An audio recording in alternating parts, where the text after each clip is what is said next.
Good afternoon, everybody. My name is Jody Hanson. I am the Director of Communications for Johnson County Government. Thanks for joining us today for this Facebook Live event where we're going to be talking about COVID-19 vaccinations for children 5 through 11. With me today is Dr. Sanmi Areola. He's the Director of Johnson County Department of Health and Environment. We also have Dr. Jennifer Watts with us. She is the Chief Emergency Management Medical Officer for Children's Mercy. And then I'm also pleased that we have Robin with us, who is our ASL interpreter. Thanks everybody for being here. Dr. Areola, I will let you get started. Thank you, Jody, and good afternoon, everyone. And as always, good to have Dr. Watts with us. Dr. Watts and her colleagues at the Children's Mercy Hospital has been very integral to our efforts, testing, vaccinations in schools, childcare establishments. And now I'm sure she's as happy as I am to see that we now have vaccines for children 5 to 11. That's been a big gap in our efforts to ensure that we have protection across our different age groups. And so we're very happy to see that. It's good to know that we have a vaccine that's gone through a very stringent process to ensure that its efficacy is at the level that we want, to ensure that it's safe and that our children can be protected. And that's what this vaccine has proven to be. Just like we saw in adult population, what we have seen is that it's highly efficacious in protecting children, and it's very safe. So as we all have gotten, I know that we received our first batch of the vaccines yesterday, and we are making arrangements to begin vaccination on Monday. And I checked with staff, all of our appointments next week are taken up, and we're working to open up appointments for the following week. As Dr. Watts will also say, she will talk about what Children's Mercy is trying to do. But the situation now is a little bit different, a lot better than it was in January when we started vaccinating in the adult population. We have more providers in the community. Dr. Watts is going to talk about their efforts regarding getting pediatricians to get ready, be providers, and again, these are the people that you typically go to for your vaccines. And that's what we're encouraging you to do. Vaccines are available at a lot more than the health department or a few other people now. So we want you to do that. Finally, before I invite Dr. Watts to just share what they're doing, is this is very important, very critical to get our children vaccinated. One of our primary goals, and that's what we've worked with Dr. Watts and her team on, is to keep our schools open. We want our children to learn, and we want them to learn in person. It is the best way to learn. There are benefits to social interactions and other things that are associated with in-person learning. And there's not a better way to get there than to get a high percentage of them vaccinated. But we've been pretty clear that our efforts to protect our children, protect our vulnerable population is best done through a layered approach. There's not one magic wand. So we've been very clear that vaccination is good, but that wearing masks and others are more important. But especially because this population did not have, they were not eligible for vaccine, it did add a layer of risk. And so again, for me, pretty excited. Our staff are going to go over the final logistics today and tomorrow, and we'll begin vaccinating at our mission office on Monday. And we are monitoring the situation if we need to expand more resources to provide more opportunities, we'll do that. Again, one thing to keep in mind is the vaccines are coming in at a fairly slow rate right now. We got 600 doses yesterday. My understanding is we might get another batch tomorrow. So, but the more that we get, just like we've done, we're going to try to give them out as quickly as we possibly can. So, Dr. Watts, you've been in the middle of this, been in several meetings where you've talked through this. It's clearly at the heart of what you do. It's at the heart of what Children's Mercy does. Take it away. Let people hear from you. Yes, thank you. Thank you, Sanmi, for having me. I know that, this collaboration with Children's Mercy and the Johnson County Health Department has been phenomenal, as is all the health departments in our region. This is a public health crisis that we've been dealing with from day one. And so the support from all the health departments has just been absolutely phenomenal. So thank you. Thank you for having me.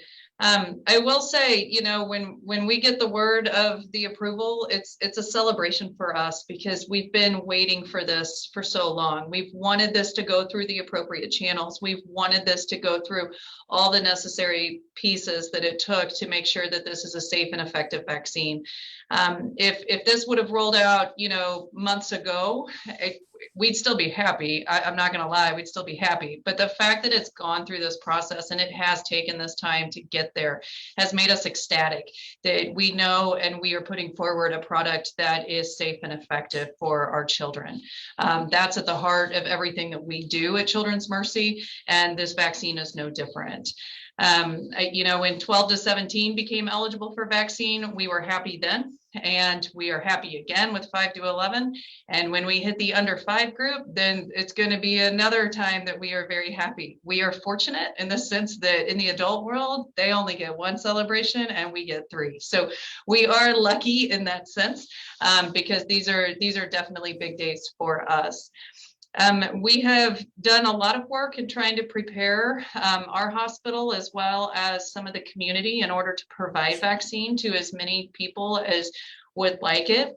We see this in phases. Obviously, we've got this large group of people that have been waiting for this day and want their children vaccinated, myself included, from, right out of the gates. And, we want to try to get as many kids vaccinated as possible immediately.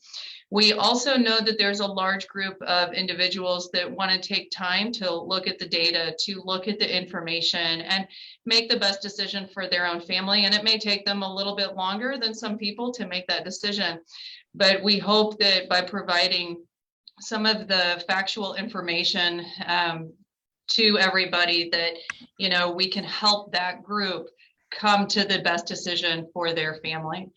And then we'll probably have some people that don't want to get vaccinated, and that group exists as well. And so so far we've tried to prepare for everybody in the best ways that we can. We have vaccine clinics that we have opened for scheduling. Our first clinic, well, I guess I'll take a step back. We sit on the state line. So we've got clinics in Missouri. We also have clinics in Kansas, which means we receive vaccine from both the state of Missouri and from the state of Kansas. Our shipment in Kansas arrived the same day as, I believe, Sanmi, that you guys got yours, is my understanding. But as soon as ours arrived, we did open up for scheduling. Our first clinic is in Kansas, in Johnson County, and that will be on Saturday. I will say those appointments are all full right now because we opened that up yesterday for scheduling. That clinic filled, but we continue to open up appointments as we go. We have a few other clinics in Missouri for mass vaccination that we are opening right out of the gates. Our mass vaccination clinics are on Saturdays, and then we are offering a small amount during the week, Monday through Friday, during normal business hours. Most of our vaccine efforts are trying to get to the masses as best as we can. That being said, most childhood vaccines are given through your pediatrician offices. And so we actually prefer, just even though we're standing up clinics to try to help with the volumes of people that want to be vaccinated, but we actually really like when you go to your pediatrician office and get your vaccine from them. You have a pediatrician for a reason. You ask your pediatrician all kinds of things about your child's health. You go to them to get your childhood vaccines, but you also go to them when your child has a fever and you want to know what's going on and want to do what's in the best interest for your child in regards to their health. So I think Most likely, if you have children, you trust your pediatrician for all things health related when it comes to your kids. And COVID-19 is no different. When it comes to questions for the vaccine, when it comes to questions about the illness of COVID-19, your pediatrician or your family practice doctor or your general practitioner is your most trusted source of information for you. You've already established that relationship. And so first and foremost, we recommend a lot of people trying to go to their pediatrician offices for their vaccine. I do know there are quite a few pediatric practices in Johnson County that are offering vaccine. Some of them have started already. Some of them are making plans to start in the upcoming weeks. Everybody is at this a little differently. We have worked with a lot of practices to try to help them get their clinics off the ground. But at the same time, there's a lot of people that want to get vaccinated today. And I love the enthusiasm, but there's no way we can get everybody vaccinated today that wants to be vaccinated. And so it's the balance of getting the vaccine from the state, administering the vaccine in your clinic too. And so we do ask for a little patience to, get these kids vaccinated as quickly as possible. But I certainly do know that there are a lot of pediatricians in the area that are celebrating with us and that they are launching their vaccination efforts too. And thank you. I think you touched on quite a few things that I'm going to ask you to talk about a little bit more. So we have, for example, in Johnson County, in this age group, we have just under 56,000 children that would be eligible. So that's a lot of people. So you talked about the relationship with their pediatricians, and that's the preferred option. You talked about patients. I just want to reemphasize that, because just like you, all of our appointments for next week, Monday through Thursday, completely taken. We're about to open up the appointment for the following week. So a focus on the clinic that the health department is opening or that Children's Mercy is opening is not going to be sufficient. But even beyond that, you emphasize the relationship and with their pediatricians for other vaccines and other health-related things. I do want you to reemphasize that. I know you touched on it. I want you to reemphasize that. Absolutely. I think that, a pediatrician's at the core of your child's health, and you start from birth and seeing your pediatrician. Some people even go before their child is born to meet the pediatrician and make sure that this relationship is going to be a solid relationship. It's a lot of trust to put into an individual when it comes to the health of your child, but that relationship builds. I mean, there's a lot of things we do on the pediatric side why you have to come in for your well child checks over and over, especially in the first year of life. Part of that's to get your childhood vaccines, but part of that is to to help you with some of the preventive care that is necessary in children. But a big portion of that is establishing that trust and building that relationship with your pediatrician. And I think when it comes to kids' health, that relationship is one of the most important relationships that you can have with your child. And so I do think COVID-19, while there's a lot of information out there and there's a lot of, it has become politicized over this time period. COVID-19 is no different. This is a virus that affects your child just like a common cold, just like flu, just like bacterial infections. It makes an impact on your child's health the same as all these other illnesses. And so when you turn to your pediatrician for other illnesses, it makes sense to go to your pediatrician for COVID-19 as well. Your pediatricians know a lot of the information about the vaccine. That information comes through the channels. It goes through the FDA, it goes through the CDC, and then the pediatricians have access to that data too, and they can look at it and they can interpret it, and they know reputable sources versus not reputable sources. And your pediatricians are not going to give you false information because they have your child's health at their core too. That's our job as pediatricians. And so I do think that that's probably one of the most trusted sources when it comes to your child's health that you can turn to answer some of the questions and concerns that you have. about your child's health and if getting the vaccine is the right thing for that child. Thank you. Go ahead, Jody. Yeah. No, thank you guys. You both shared some great information, and I'm sure parents out there and guardians who are watching are appreciating what they're hearing. Couple of questions. So I think you each touched on the fact that you've been doing some preparation to get ready. And Dr. Areola, I know you said we're looking at about 56,000 children who are eligible now. So I guess talk through a little bit about the preparations that you're making right now and that your staff is making, and maybe specifically what you're doing to make sure that these children are comfortable in the room where they're getting this shot. Thank you, Jody. So as I have said a few times, even though we have been focusing a lot of attention on booster shots and additional shots, we've made it very clear that given our limited resources, that once we receive approval for vaccines for this age group, because again, part of our primary goal is to keep our children safe and keep our schools open, that this will move to the top of our priority. And that's what we have done. We have tried to anticipate how many of these 56,000 will actually want to take the vaccine. And I think Jen went through all the 3 different groups. Some will take it now. Some would wait until they get additional information, and some would just not take it. And some will take it after they talk to their pediatrician. So although I've spoken with more recently with a couple of people, it's like, okay, I said, talk to your doctors. Oh, well, all the doctors, I've spoken to 4 doctors. They're all saying the same thing. Take the vaccine, it's safe. And so some people are going to take longer to, to convince them.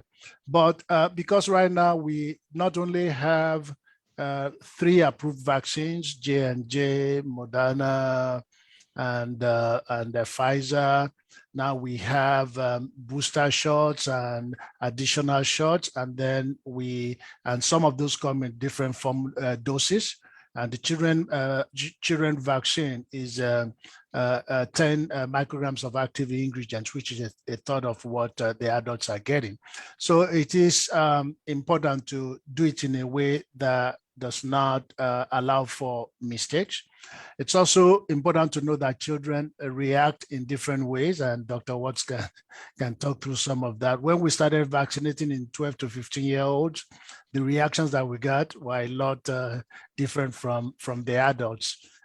So the way that we are going to be giving out the vaccine does require that we ensure that the process worked very, very smoothly, opportunities for mistakes reduced, but also make the kids comfortable with their parents while they're getting it. And so our staff they've gone through some training, and we are having a final training session tomorrow. And we are going to have nurses that are dedicated to just giving pediatric vaccines. We're still doing the other ones, but in terms of our capacity, this is where we are devoting most of our resources to. So staff, we're ready. The vaccines are here. We'll go over the final logistics tomorrow, and on Monday, we'll start giving out the shots. And again, we like what we are seeing. All of our appointments are taken. A lot of calls from parents by phone, a lot of emails, people wanting to take it, and that's a good thing. And that's why that patience is important, but also to know that there are other avenues to get the shots. And listening to a pediatrician tell you even what her preference is, I think that's very important. So I expect that when we open up appointments for the following week, that's going to be taken up very quickly too. Again, that's okay. We like the enthusiasm. We like that people want to take it. Of course, just like we saw earlier in the year with adults, that patience is very important because it's just so much that we can do in a given period of time. Jody, when you talk about preparation at Children's Mercy, one of the big things I think we've done is tried to get information out to the public. On our website, you'll find a lot of materials about the vaccine. It has our vaccine schedule too, but there's a lot of extra materials out there. If you have questions, we have a couple FAQ sheets on our website that answer some of the most common questions that we are receiving about vaccine. We have most of our documents translated into Spanish and English. We have information on the vaccine in 9 different languages, of the most commonly spoken languages in our region. So we're trying to do our best to get factual information out into the community. We invite as many people to take a look at the information, take a look at the questions, and just look at it, discuss it within your family. And if you have questions about any of the information on our website, your pediatrician is certainly able to address a lot of the information that is there. They have the same information that's on our website, but your pediatrician can definitely address any questions that you may have. When it comes to preparation of, for administering vaccine to kids, this is what we do. This is our thing. We've been doing this for years. We continue to do it. We administer vaccines to children all the time. And so this is certainly where I think we shine. We do have a whole program called Comfort Promise that helps children become comfortable with receiving the vaccine. We have a few additional pieces in for pain control. We do have certain methods and techniques for children with high sensory needs that they can use, and we can assist them with when they come through our vaccine clinics. Sometimes just being in a large room with a lot of vaccines going on in a mass vaccination setting can be challenging for some children, and so we do have certain spaces that we can utilize if needed for children with high sensory needs. I will say though, I'm going to go back to your pediatrician's office because that's where your child's comfortable going anyway.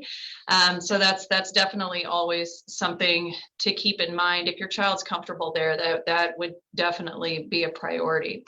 As far as the different dose in pediatrics, we dose things all the time based on weight, based on age. We are used to this system where most people need different doses. And so we do have all of our standard safety precautions in place to ensure that every child receives the appropriate dose for their age.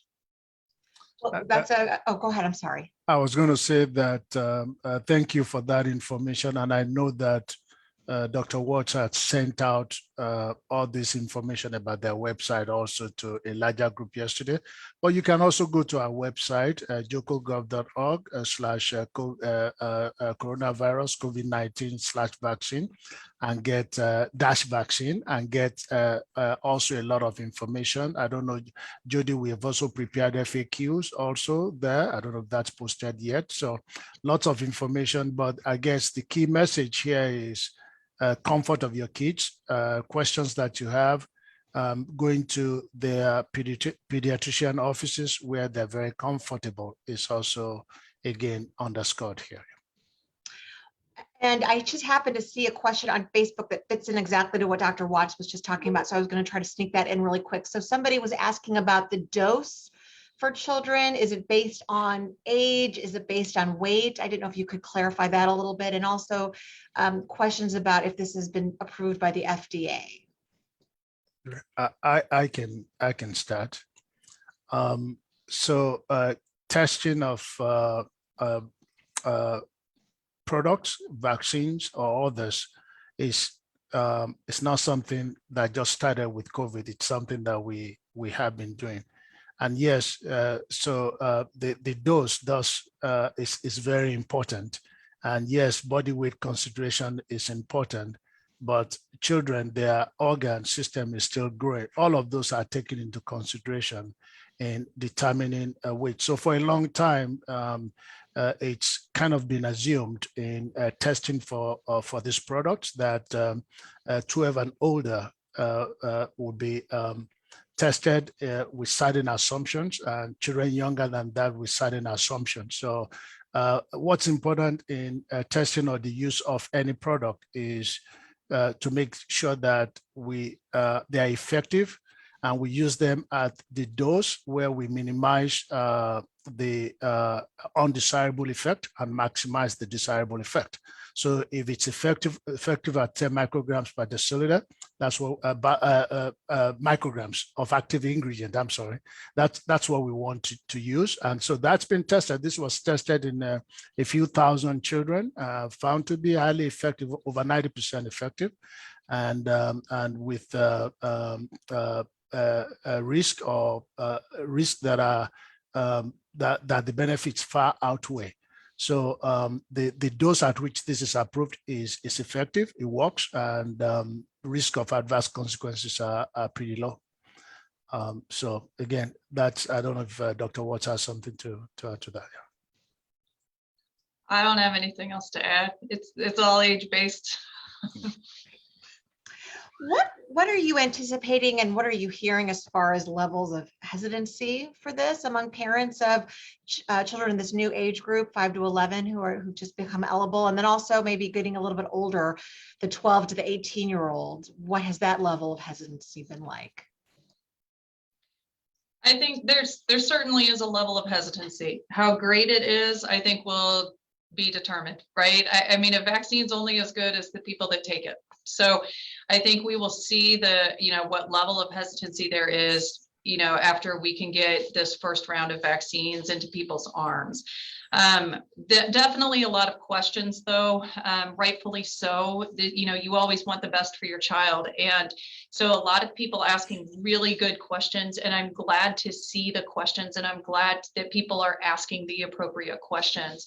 That's part of why we put together the FAQ sheets on our website and tried to get a lot of that information out. But I do certainly think there is hesitancy, and that is to be expected. What I can tell you, one of the biggest questions we get is, why do we need to get the vaccine in this age group? Are kids even affected with COVID-19? And even though it's certainly less than adults, the severity is less than adults, kids in this age group, the 5 to 11 age group specifically, certainly do still get certainly get COVID-19 infection. We know that nationally, there's been over 2 million cases in this age group of COVID-19, over 8,000 hospitalizations for the 5 to 11 age group, and we have had 94 deaths in this age group nationally. So I think that's something just to keep in mind, that yes, it still does affect children. One death in a child of 5 to 11 is concerning. And so that number, while it is smaller than the adult population, 94 deaths in the age group of 5 to 11 is still a concerning number to me. This age group is also the age group that has the highest rates of MIS-C, the multi-system inflammatory syndrome in children. That's a process that occurs after you've had COVID-19 infection. And this is the age group where we've seen the most cases of MIS-C. So it's certainly something that affects children in this age group, and definitely there's hesitancy around it. But I just wanted to emphasize, that children in this age group do get COVID-19 infection. And so it is important to get yourself educated by factual information and reliable sources on the vaccine. And I think that last sentence for us that have to answer these questions every day and deal with the inaccurate information that's out there, it's very important to get your information from the proper sources. And you heard about the infections that we've seen more recently, while the younger children account for 22% of the population. About 27% of recent infections are occurring in those age children. No, they don't die as often as older persons do, but every death in this population is too many, especially when there are things we can do to prevent that, and taking the vaccine is a good first step to do that. Again, we cannot overemphasize, it's okay to have questions. If you have questions, ask for answers from the right sources, and especially in this climate, there's just a lot of information out there that can be confusing to people who don't deal with this every day. So talk to your pediatrician, talk to people with expertise in this area, get the right information before you make the decision. Yes, just like we saw in the adult population, there's been a few studies out there in terms of the level of hesitancy to expect. But just like we saw in the adult population too, We are not having clinics where we are giving 3,000 shots daily anymore, but we're giving 100 here, 50 here, and we keep improving on the numbers, and that's what I expect in this age group. And it's okay to take your time until you have your questions answered before you decide to get it, but ask questions from the right sources. I think that's a very important part of this process. Well, I know something else that's communicated this time of year is get your flu shot as we get closer to flu season, or maybe we're already there. So parents might be wondering if their children can get their flu shot and their COVID-19 vaccination at the same time. The simple answer to that is yes. Yes, you can get it at the same time. In pediatrics, we give a lot of vaccines together. And initially when COVID-19 came out, it was not recommended to give with other vaccines. And as we've gathered more data behind that as a country, then, we have found that it's safe to go ahead and administer concurrently with other vaccines. So 100% yes, flu vaccine, COVID-19 vaccine, both of them save lives. We strongly recommend both of them, and you most certainly can receive them at the same time. Okay, thank you. So as we're getting more doses and parents can start making more appointments as more of those open up, I guess just talk through the logistics. Where should they go to make appointments? And also maybe you could talk about if those children will need a second dose and that length of time in between doses too. That would be good to know. All right, so for appointments with the Johnson County Department of Health and Environment, it's go to our website, jocogov.org/COVID-19 vaccine. You can click on the link to make an appointment. Then Jody, if you have time, like we haven't done the Facebook Live for a time, but feel free to display those links so we can see that. But and I think the second part of your question was, I think, what was the second part of your question? If children will need a second dose. Yes. So it's also a 2-dose regimen similar to that of adults. You get the second dose 3 weeks after the first dose. So very, very important to keep that in mind. Again, even though we are assuming that everybody is aware, while there are positive news coming from other vaccines, Moderna and J&J, right now, this is available only through Pfizer. Actually, the other two are only still approved for 18 plus. So anybody younger than 18 is still taking Pfizer. So it's a second dose 3 weeks after the first dose. Do you anticipate that the other vaccines will at some point offer, be eligible or be available for children who are younger? I'll let Dr. Watts take that. I hope so, but go ahead. We certainly hope so. Yeah. I know Moderna, it will be most likely to be the next one on the market for pediatric vaccine. J&J, I'm not totally sure about. Okay, great. Thank you. I think we're probably ready to wrap up. Is there anything else that each of you would like to add or put an exclamation point on, just to emphasize it a little bit more?